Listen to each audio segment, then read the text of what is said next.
During my long journeys, I visited countless cities. Some were remembered for their wealth, some for their crowds, and some for their magnificent buildings. But there was one city that stayed in my mind, not because of what it had, but because of how it tested people.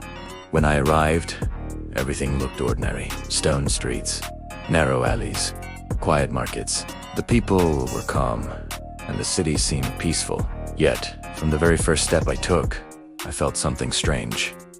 It was as if the city itself was watching me. On my first day, while trying to return to the inn where I stayed, I noticed that I passed the same shop 3 times. Each time, the shopkeeper greeted me in exactly the same way. No surprise, no confusion. Finally, I asked him, "Did I not just pass here a moment ago?" The shopkeeper smiled and said, "You did, sir, but in this city, the road does not appear the same to everyone." A chill ran through me. That night, I found my way back to the inn, but I wrote in my journal, "In this city, one does not search for the road. One searches for oneself."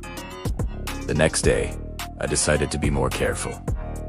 The sun was high in the sky. Everything was clearly visible. This time, I was sure I would not lose my way. I wanted to go to a mosque. I entered a straight street, but minutes later, I found myself standing in a cemetery. I searched for a fountain to drink water. The road twisted and stretched until I reached a dead end. The strangest part was this.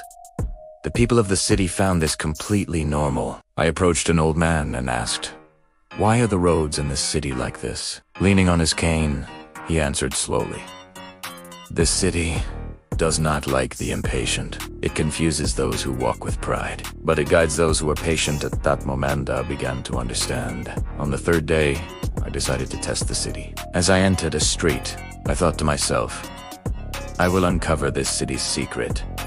Suddenly, the road grew longer. The alleys became narrower. I kept returning to the same places.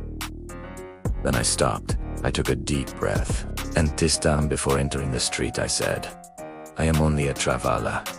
At that very moment, the road became shorter. The street straightened, and I reached my destination with ease. I wrote in my journal, "This city walks according to intention during my stay." I noticed something else. Those who were arrogant lost their way more often. Those who were humble found their path quickly. This city did not test people with stone or walls, but with character. The strangest event occurred on the day I left. That morning, I stepped out of the inn. As I crossed the doorway, I suddenly found myself outside the city, standing in a wide open plain.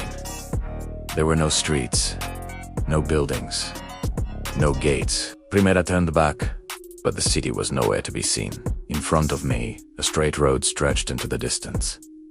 At that moment, I realized the city had dismissed me. I wrote my final words.